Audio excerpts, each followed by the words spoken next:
सम्पूर्ण नेपालीमा नमस्कार।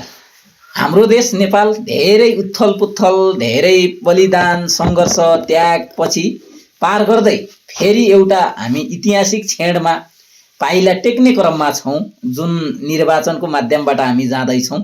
र यो चुनाव केवल सत्ता परिवर्तनको प्रक्रिया होइन, यो त लोकतन्त्रको आत्मा हो र जनताको आवाज हो र देशको भविष्य तय गर्ने अवसर पनि हो है।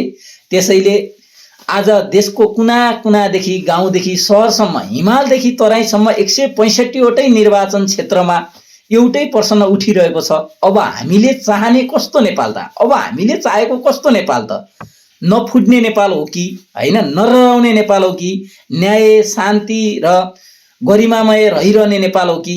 त्यसैले म सम्पूर्ण नेपाली आम दर्शक, नेपाली आमाबुवा दाजुभाइ दिदीबहिनीसँग के भन्न चाहन्छु भने, हामीहरूको आस्था फरक हुनसक्छ, विचार फरक हुनसक्छ होइन, हामीहरूको सोच फरक हुनसक्छ, तर देशप्रति हाम्रो लक्ष्य उद्देश्य भनेको एउटै हो। र हामी सबै नेपालीले आफ्नो 165 वटै क्षेत्रमा शान्त, सभ्य र जिम्मेवार भएर निर्वाचनलाई सम्पन्न गर्ने कार्यमा लागौँ। सानातिना बिथुल्ने भावनात्मक कुरा निकालेर झगडा पाड्ने झैझगडा प्रक्रियामा नजाउँ।